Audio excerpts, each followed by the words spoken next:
seorang pria berinisial Feriusu Enruru, 32, ditangkap setelah menembak tetangganya, Tehezatulo Enruru, 50, hingga tewas menggunakan senapan angin.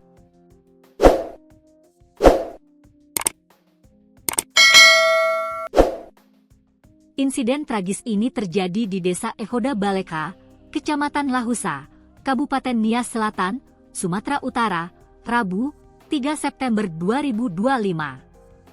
Kapolres Nias Selatan, AKBP Ferry Mulyana Sunaria menjelaskan, peristiwa tersebut berawal dari cekcok mengenai kabel lampu milik korban yang melintang di teras rumah pelaku. Sekitar pukul 7.30 WIB, Feriusu meminta temannya, kesayangan Enruru, untuk menyampaikan kepada Tehezatulo agar segera menyingkirkan kabel listrik tersebut. Korban menyanggupi permintaan pelaku, namun meminta agar pelaku memasang kayu di sekitar rumahnya sebagai sandaran kabel lampu. Pelaku menolak permintaan tersebut, ungkap Ferry dalam keterangan pers, Kamis, 11 September 2025. Setelah itu, Tehezatulo melaporkan masalah ini kepada kepala dusun setempat, yang diduga membuat Feriusu tersinggung. Dalam keadaan marah, pelaku mengambil senapan angin dan menembak korban yang sedang berjalan pulang menuju rumahnya. Pelaku langsung menembaki lengan kiri korban sebanyak 1 kali.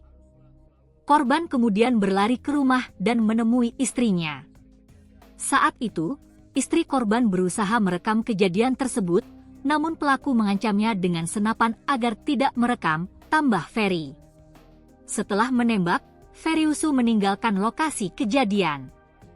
Sementara itu Tehezatulo segera dibawa ke Puskesmas Lahusa untuk mendapatkan perawatan.